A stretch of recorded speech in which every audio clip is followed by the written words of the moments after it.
The hostages were reportedly kept captive for 2 months while the gangs demanded a ransom of $1 million per hostage. Oh my god, bro, these be so irrational. And today we're watching the FBI's 10 Most Wanted Explained. I remember being younger and watching TV like cable and seeing like FBI's Most Wanted and all the egregious shit they was doing. I would always kind of skip through it because I was too scared to watch. Now I'm very curious to see what the top villainous niggas is doing. So let's see. 75 years, the FBI's top 10 most wanted list has helped bring down some of the nation's most dangerous criminals. As for what makes the list special, it only features criminals that the FBI deems to be especially serious threats to society. And to get on it, you basically have to do something extremely messed up or have a very lengthy record of major crimes. The story behind the list goes that back in 1949, a reporter asked the FBI to list out the 10 toughest guys that they were trying to catch so they could ask the public for help. After obtaining the list, the reporter published the criminals' pictures on the front page of the Washington Daily News, and the rest is history. Since then, the FBI has been able to catch almost 500 wanted fugitives thanks to public tips. These are the current criminals on the list. I'm just playing. Bhadresh Kumar, Shetan by. Wait, if y'all saw somebody on the FBI's most wanted list, but you saw them in like your day to day, like you saw Destiny, you saw you saw bruh, and you saw him outside at Walmart, what y'all doing? Are y'all just gonna be like, yeah? By Patel. On April 12, 2015, a CCTV camera captured 2 Dunkin' Donuts employees, one male and one female, walking towards the shop's back room at around 9:30 p.m. before disappearing from view. A few seconds later, the man comes back into the camera's view, and it seems as if nothing out of the ordinary took place in the minute that went down between the 2 clips. A few minutes later, customers alerted the police when they didn't see any employees in the shop, and that's when the cops discovered something horrifying. Lying on the floor of the shop's back room was an Indian woman named Palak, lifeless, who had been pummeled to death by the man in the footage. As it was later revealed, the man who took Palak's life was her husband, Bhadresh Kumar. As the authorities later learned, the couple had been through a series of major arguments in the months leading up to that day. According to court documents, the 2 of their visas were about to expire in a few weeks. Palak wanted to go back to India, but Bhadresh Kumar wanted to stay in the US, and it looks like he couldn't find a better way to communicate his frustration with the situation than to brutally take his wife's life. After the crime, Bhadresh Kumar was last seen taking a taxi from a hotel in New Jersey to a train station in Newark, but what he did after that is really anyone's guess. To bring more attention to a suspect who might otherwise walk away scot-free, the FBI placed him on the most wanted list. As of today, there's a $250,000 reward to bring the suspect into custody, but almost 10 years after the crime, it looks like that won't happen anytime soon. Damn, so he just out roaming. Damn. That's foul as fuck. That's crazy too that somebody came in and was like, there's nobody here. I think I'm gonna call the police. I would not have done that. I would not have been like, damn, I want some ice cream. I go in and nobody's there and I'm like, what the guy? I'm calling the police. I'd be like, damn, they not here? Probably would have just left. Alejandro Rosales Castillo. The youngest suspect on the most wanted list, 26-year-old Alejandro Rosales Castillo, has been on the FBI's radar for more than 8 years. Oof. In 2016, he shot his female co-worker Sandy Lee in a wooded area in Cabarrus County, North Carolina. Gosh. A few days later, the female victim's car was located at a bus station in Phoenix, Arizona. As the authorities later found out, there were multiple people involved in the case, with the main ones being the victim, a woman named Amia Feaster, and Alejandro himself, all of whom worked together at a restaurant in Charlotte. During the investigation, the cops learned that Sandy Lee and Alejandro had briefly dated, and after their breakup, Castillo started dating his other co-worker, Amia Feaster. According to court documents, Sandy Lee had apparently lent some money to Alejandro, and on August 9th of that year, he texted her to meet up with him at a Quick Trip located on Eastway Drive in Charlotte, claiming that he was going to pay her back. Disturbingly, that's when Castillo decided to rob her at gunpoint, take her life, and flee to Mexico. In an eerie clip of CCTV footage that was later released by the authorities, the suspect can be seen crossing the Mexican border through Nogales, Arizona, along with his girlfriend Amia. A couple of months later that same year, Amia turned herself into the authorities in Mexico and was charged with accessory after the fact of felony murder and larceny of a motor vehicle. Based on her testimony, she and Alejandro had been staying with the killer's cousin. At some point, Castillo had once again disappeared with no explanation, and that's when she decided to turn herself in. As of 2024, the FBI has no further clues that could lead to Castillo's arrest. Right now, all they know is that he's probably still living in Mexico. Yeah. The last time he was seen, he wore his hair short and shaved on the sides, but that's pretty much all they have to go on. These niggas is As of today, there's still a $250,000 like reward out for his arrest, but there have been no further updates on his case. I'm gonna go find this little bitch ass. Before we move on, I wanted to take some time to talk about this video's sponsor. Oh yeah, get your money, bro.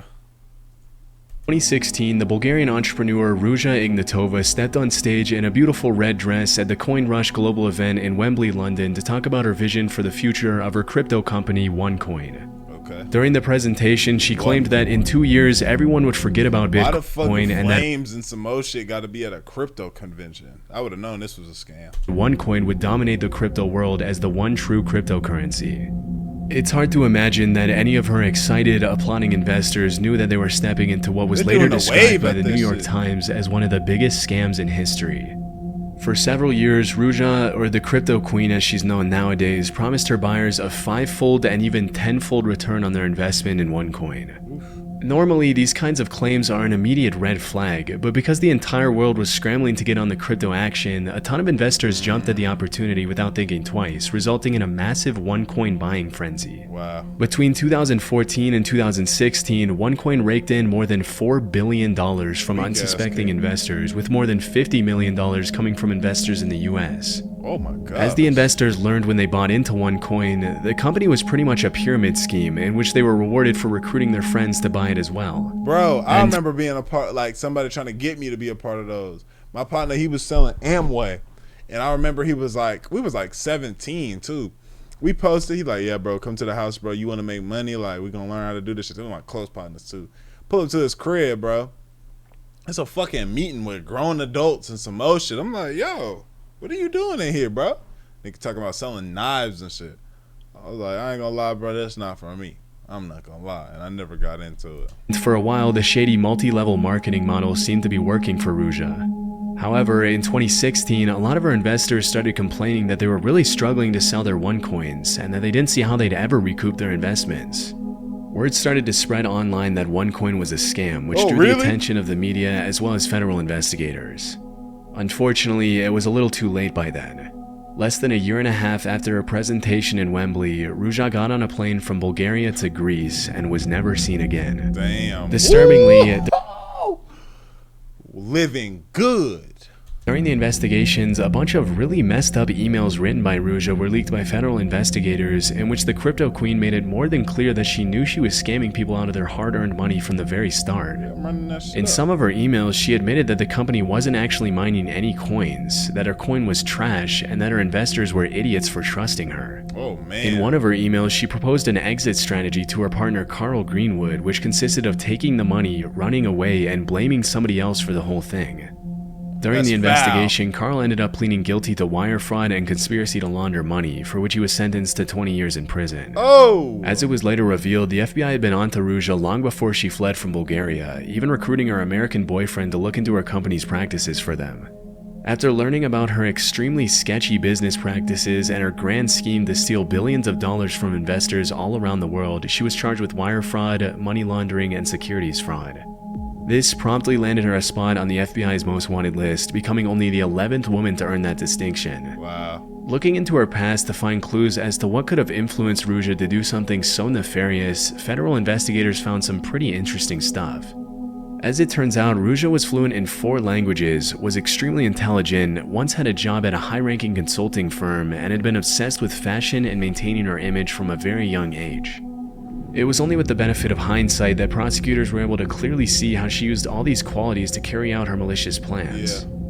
Unfortunately, it doesn't look like the FBI will find her anytime soon. It's been rumored that after fleeing the country, the crypto queen may have drastically altered her appearance with plastic surgery. I was about to say, she probably don't even look the same. And is believed to travel with armed guards at all times. BBL, face, snatch. She done everything wrong. She look good as fuck. You probably thirst trapping over her on motherfucking gram or something right now. Disturbingly, there have also been several allegations that she was murdered by an accomplice, but this hasn't been proven. If she is still alive, the FBI suspects Ruja is traveling on a German passport to the United Arab Emirates, Bulgaria, Germany, Russia, Greece, and multiple countries in Eastern Europe. Considering how elusive she's been since her disappearance almost 8 years ago, it's unlikely the FBI will ever find out what became of Ruja Ignatova after pulling off one of the largest financial scams in history. That is a little impressive, though. Arnaldo Yenz. On May 12, 2012, Arnaldo Yenz and his wife Estrella went out to This nigga gotta be a killer. celebrate their wedding in a black 2006 four-door Maserati. Less than 24 hours after the couple had said their vows, Arnaldo knifed his wife to death in the car, dragged her into the bathroom tub of her apartment in Burbank, Illinois, and disappeared without a trace. When Estrella didn't come back to pick up her kids at how do niggas do shit like this, bro? Niggas' mentals be fucked up, man. school the next day, her family called the cops, who ended up finding Estrella's remains still in her wedding dress in her bathtub. Oh man, this Immediately, is sick. a nationwide search for Arnaldo was launched, but by that time the suspect was long gone. During the investigation, it was revealed that Yenz had reached out to a friend before fleeing and told him, "If anyone asks where I am, tell them I went to Mexico." Since then, the authorities have received multiple tips that Yenz may have fled to Durango or Tamaulipas, Mexico, where he's believed to be hiding out with family members. Initially, a $100,000 reward was issued. Why would they believe that? If he's like, hey, bro, if somebody asks, tell him I went to Mexico, bro. Obviously, he didn't go to Mexico. Issued for anyone with information that could lead to his arrest. But 4 years after he was placed on the most wanted list, the FBI increased the reward to $250,000. Burbank police have stated that in the past 12 years, they've received hundreds of tips about Arnaldo's whereabouts, but none of them had led to anything significant.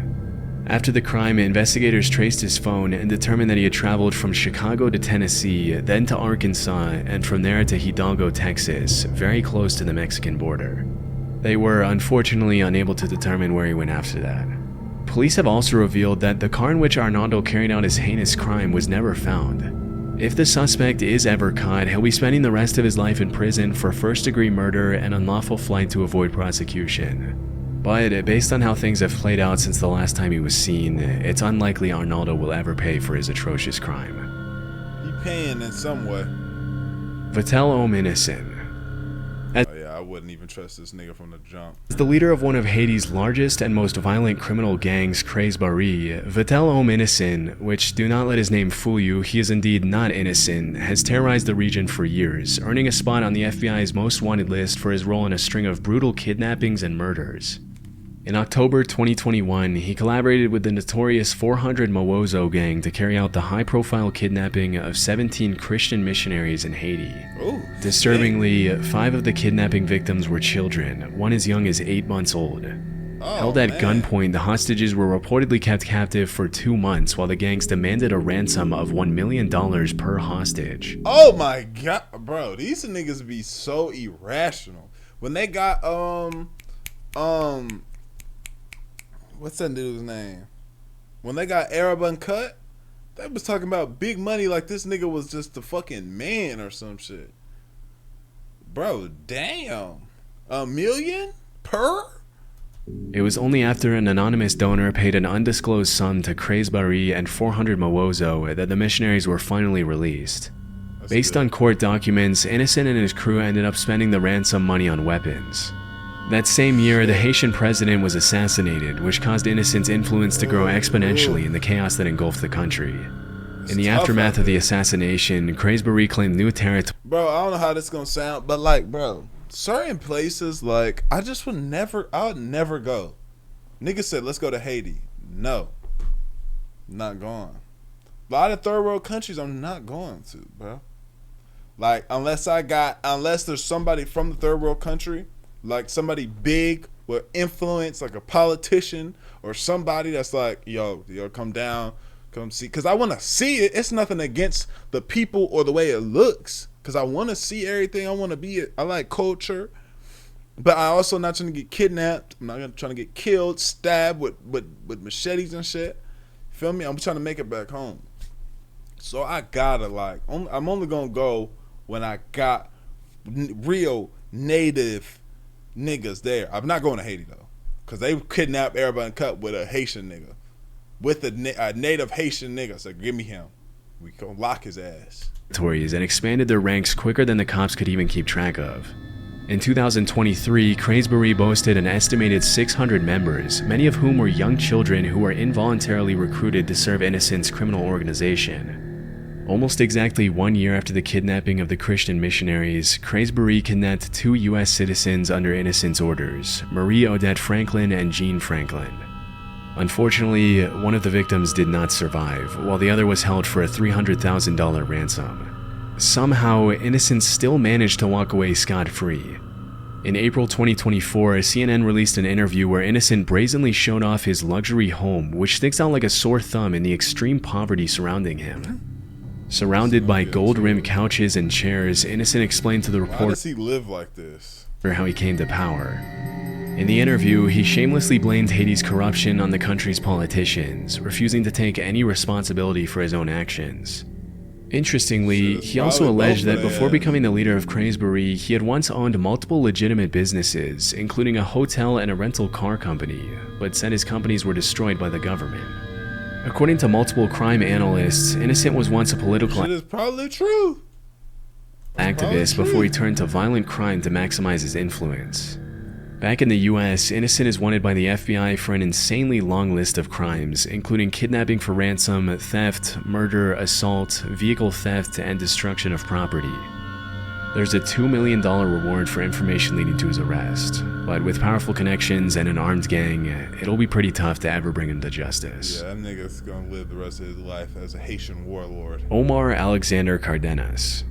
In 2022, the FBI released 2 eerie before and after clips of a man walking into and then running away from a shopping mall area on August 15, 2019.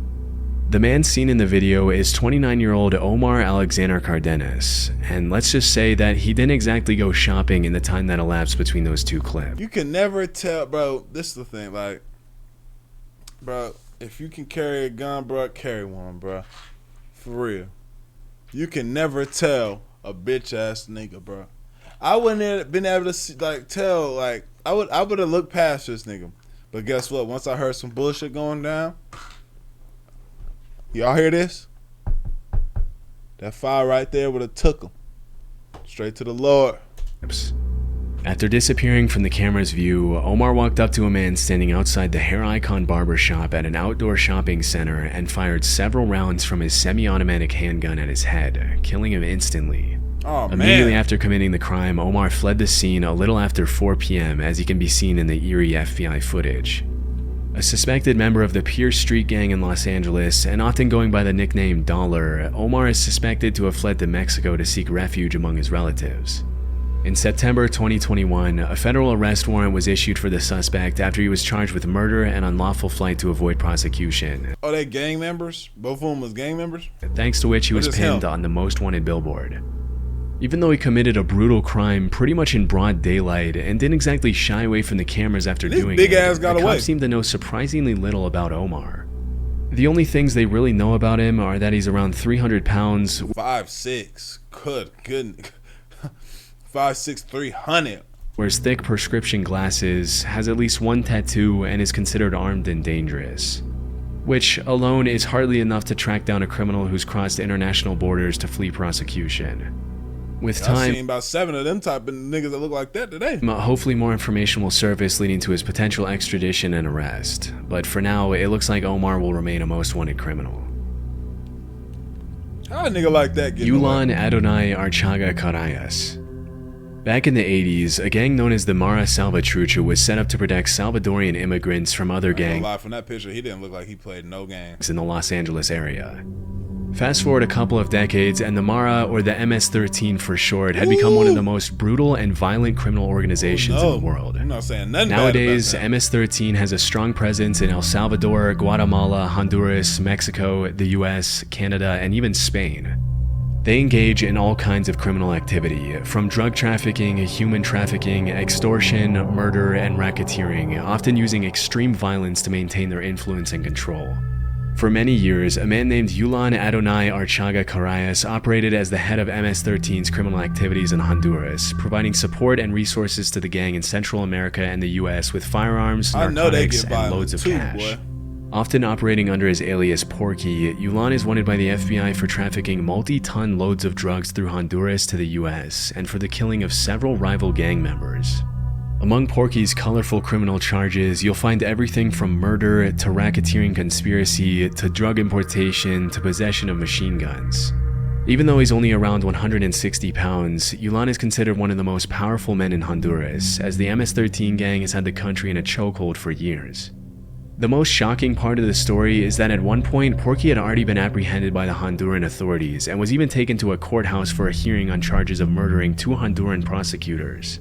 But during the hearing, 20 armed men dressed up in the same clothes as the anti-gang police units walked into the building escorting a veiled suspect and suddenly opened fire on the guards. Oh, shit. In just a few seconds, the men subdued the guards and safely escorted Porky out of the courthouse, killing 4 police officers in the process. For obvious reasons, Porky is considered armed and extremely dangerous. Due to the sheer nature of his crimes, the FBI is offering $5 million to anyone who can provide information leading to his arrest. I'm not gonna get him. One of the things that makes it extremely difficult to track a suspect like Porky down is that he's taken every possible measure to fly under the radar. Although he's believed to still be in Honduras, he and his security team use untraceable numbers from Israel and Poland, and he goes to extreme lengths to keep his whereabouts a secret when he contacts. If you pull up to wherever he at, I bet they deep as fuck, ready to knock niggas' heads off. His family. Although the hunt for Porky is far from over, he's likely to remain one of the most elusive and dangerous fugitives on the FBI's most wanted list for years to come. Alexis Flores.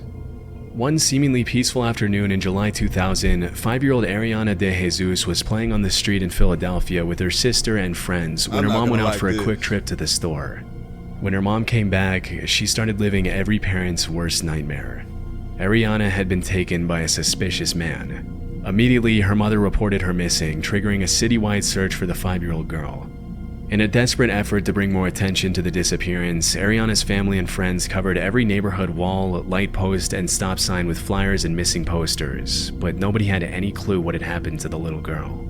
Unfortunately, after a few weeks of searching, the cops found her unresponsive in the basement of an abandoned apartment building just a few blocks away from where she had been taken. Disturbingly, the authorities also found a t-shirt featuring a bold political logo at the crime scene, which they deduced belonged to the suspect. During the investigation, a man came forward stating that he was pretty certain the t-shirt had belonged to a guy he only knew as Carlos, a drifter he had once employed as a handyman. Unfortunately, despite the promising lead, the case went cold for several years, leaving Ariana's family devastated and confused. It wasn't until 2007 that the authorities were able to analyze the shirt again thanks to recent advances in DNA technology, and what they found changed the course of the investigation forever. The DNA in the shirt was a perfect match with that of a man named Alexis Flores, who had been arrested in Arizona in 2002 for shoplifting and in 2004 for forgery. This nigga looks like a bitch, boy. Fortunately, by the time his DNA was linked to the crime, he had already been deported to Honduras years earlier for other, less serious crimes. As the police would later find, finding Alexis Flores was going to be a lot more difficult than they initially thought. Throughout his colorful criminal career, Alexis had provided multiple fraudulent dates of birth and names. Despite his inclusion in the most wanted list, the only things the FBI really knows about him are that Alexis is around 5'4", 130 pounds, and has visible scars on his forehead and right. I just wanted to see this nigga first, just in the event that I saw him. But we skipping that bitch. Wilver Vas Palomino. The National Liberation Army, or ELN, is a Marxist-Leninist guerrilla insurgency group in Colombia, often referred to as Colombia's last true insurgency and one of Latin America's most powerful criminal organizations. In the past few years, the ELN has expanded aggressively into Venezuela, thanks to which the National Liberation Army now has over 6,000 active members. Interestingly, for the first few decades after its foundation, the group mostly focused their efforts on kidnapping, extortion, and attacking oil infrastructure. But over time, the ELN stopped shying away from drug trafficking and became deeply involved in the international drug trade, earning them the attention of the FBI. In 2023, Wilver Vas Palomino became the 530th addition to the FBI's most wanted list on multiple serious charges ranging from narco-terrorism to murder to drug trafficking. Often running under the alias The Hog, Palomino is a high-ranking member of the National Liberation Army who's been involved in a 20-year conspiracy to distribute drugs from Colombia to the US, thanks to which a warrant for his arrest was issued back in 2020. Wilver has also been accused of murdering multiple human rights advocates in Venezuela and the Catatumbo region in Colombia between 2017 and 2019. Due to his high rank and his responsibility in flooding the streets of Houston and other major U.S. cities with drugs, the United States Department of State's Narcotics Rewards Program is offering a reward of up to $5 million for information leading to Palomino's arrest. As of today, it's a complete mystery where this guy is, but considering the ELN oversees the production of over 200 tons of drugs, which are later distributed worldwide, obviously including the US, it makes sense why he was put on the list. Donald Eugene Fields II. Since 2022, Donald Eugene Fields has been wanted by the FBI for the alleged trafficking of at least one child in Missouri between 2013 and 2017. Bro, niggas is so According to the sick, authorities, Fields took a 14-year-old girl and offered her to his friend Ted Sartori Jr. in exchange for cash, cars, motorcycles, vacations, and Christmas presents. Last known to live in Franklin County, Missouri, Fields has apparently been moving around the country since 2022, working sporadic jobs as a tree trimmer and independently selling used cars in an effort to fly under the radar. Based on court documents, it's believed that Donald probably took more than one victim, and that he might be hiding out with his girlfriend Jennifer Isgriggs, who is also wanted on a felony warrant for failure to provide child support. Since 2022, the cops have received multiple tips indicating that Fields spent some time in the Tampa area, and as soon as they heard that, they started running Facebook ads with his face on a most wanted poster to ask for the public's assistance in locating him. Unfortunately, it's likely that by then Fields had already fled to Stover, Missouri. The FBI has also placed large billboards with Fields' face in cities where he's known to travel, but so far it seems like catch him. Get this bitch out. They need to get a better sign, bro. Managed to stay a step ahead of the cops. Earlier in 2024, Sartori, Fields' partner in crime, pleaded guilty to his charges and will face up to 30 years in prison. That's not enough. He'll also likely have to pay $25,000 in restitution to his victim. Based on court documents, he'll be officially sentenced in early November 2024. As per the FBI's description of the suspect, Fields has multiple scars on his body as well as a tribal print tattoo on his right shoulder. With such a big effort being made by the FBI to make this guy's face known, hopefully someday he'll be recognized by someone and promptly turned into the authorities. But for now, the cops... Oh, I hate videos like that. Sub up, comment up, hit the noti bell, sub the rest of the videos on the channel, and make sure you binge. Wait, did I just say that? Binge the rest of the videos on the channel. Lay, I appreciate y'all. We gone. Eddie, let do it.